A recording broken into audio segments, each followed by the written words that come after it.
Hello friend, আজ আবারও চলে এসেছি সহজ টিফিন রেসিপি নিয়ে। এই টিফিন রেসিপি বানাতে যেমনি সহজ, খেতে তেমনি সুস্বাদু, সময়ও খুব কম লাগে। তো চলুন বেশি কথা না বাড়িয়ে আমরা মূল রেসিপির দিকে চলে যাব। তবে তার আগে বলে রাখি, যদি আমার ভিডিও ভালো লেগে থাকে আর পরবর্তী ভিডিও দেখতে চান তাহলে আমার চ্যানেলটিকে সাবস্ক্রাইব করে রাখতে পারেন। তো রেসিপির শুরুতেই আমি পুর তৈরি করার জন্যে একটি কড়াই বসিয়ে নিয়েছি। কড়াই গরম হয়ে গেলে 2 চামচ মতো সরিষার তেল দিয়ে দিলাম। তেল বেশ ভালোভাবে গরম হয়ে গেলে ফোড়নে দিলাম 1 চামচের 4 ভাগের 1 ভাগ গোটা জিরে, সাথে দিলাম পেঁয়াজ কুচি, টমেটো কুচি আর 2টি কাঁচা লঙ্কা কুচি। গ্যাসের ফ্লেম মিডিয়ামে রেখে হালকা হাতে নেড়ে চেড়ে আমি পেঁয়াজগুলিকে একটু ব্রাউন করে নিলাম। একটু গোল্ডেন ব্রাউন হয়ে এলে দিয়ে দিচ্ছি ছোট্ট একটি আলু সিদ্ধ, আমি আগে থেকে ম্যাশ করে রেখেছিলাম, সেটি দিয়ে দিলাম। তো আপনাদের পরিমাণ মতো আপনারা এখানে আলু দিয়ে নেবেন। তো আমি নেড়ে চেড়ে সমস্ত উপকরণ ভালো করে মিশিয়ে নিলাম। খুন্তির সাহায্যে একটু আলুটাকে ভালো করে ম্যাশ করে নিলাম। এবার এর মধ্যে স্বাদ মতো নুন দিয়ে দিলাম আর সামান্য একটুখানি হলুদ গুঁড়ো দিলাম। ভালো করে নেড়ে চেড়ে আবারও মিশিয়ে নিলাম। গ্যাসের ফ্লেম আমি একই অবস্থাতে রেখেছি। তো নেড়ে চেড়ে নেওয়ার পর আলুগুলিকে আমি একটি সাইড করে নিলাম। দেখুন, কড়াইয়ের এক সাইডে রেখে 1 চামচ মতো সাদা তেল দিলাম। এবার এই তেলটা গরম হয়ে গেলে একটা ডিম এই তেলের উপরে ভেঙে দিলাম আর খুন্তির সাহায্যে ডিমটাকে নেড়ে নিলাম।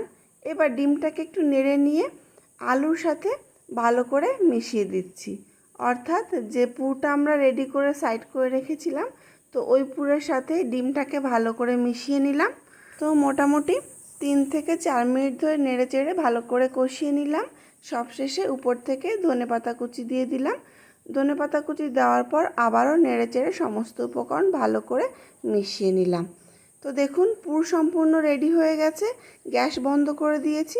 এবার আমি একটি ব্যাটার তৈরি করব। তো তার জন্য এখানে আমি মেজারিং কাপের 1 কাপ ময়দা নিয়ে নিলাম। স্বাদ মতো নুন দিয়ে দিচ্ছি। এখানে আপনাদের প্রয়োজন অনুযায়ী নিয়ে নেবেন, তবে ময়দার পরিবর্তে এখানে আটাও ইউজ করা যেতে পারে। তো জল দিয়ে আমি খুব ভালো করে একটি ব্যাটার তৈরি করব। অল্প অল্প করে জল দেব আর ভালো করে একটি ঠিকঠাক থিকনেস রেখে দেখুন ব্যাটার তৈরি করে নিয়েছি। আমি দেখিয়ে দিচ্ছি কেমন ঘনত্ব রেখেছি।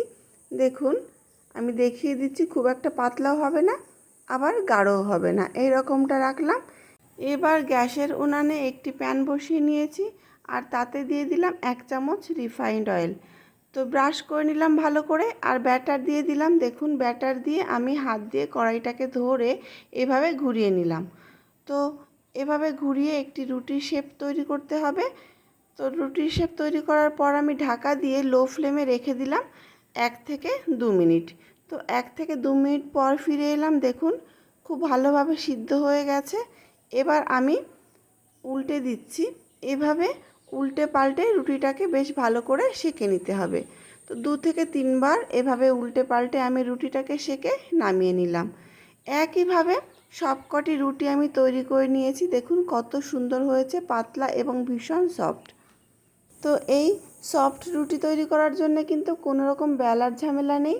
তো এখান থেকে একটি রুটি আমি নিয়ে নিলাম আর রুটির মিডিলে পুর দিয়ে দেব। তো পুরটাকে আমি একটু চেপে চেপে বড়ার মতো শেপ করে আমি রুটির মিডিলে দিয়ে দিচ্ছি আর দিয়ে দিচ্ছি 1 চামচ টমেটো কেচাপ।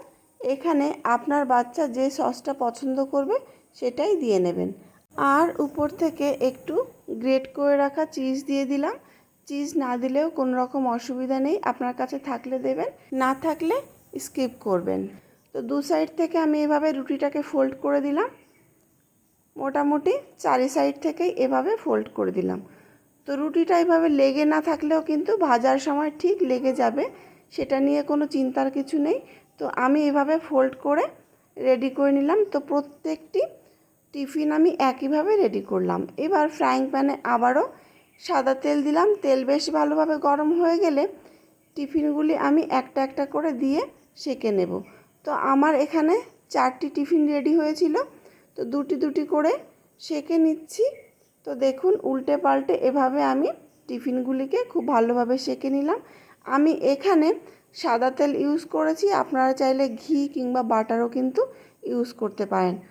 তো একইভাবে আমি সবকটি টিফিন রেডি করে নিলাম। এই সহজ রেসিপি অবশ্যই বাড়িতে একবার ট্রাই করবেন আর আমাকে জানাবেন রেসিপিটি আপনাদের কেমন লাগলো। যদি ভালো লেগে থাকে তাহলে প্লিজ একটি লাইক করবেন আর আমার চ্যানেলটিকে সাবস্ক্রাইব করবেন।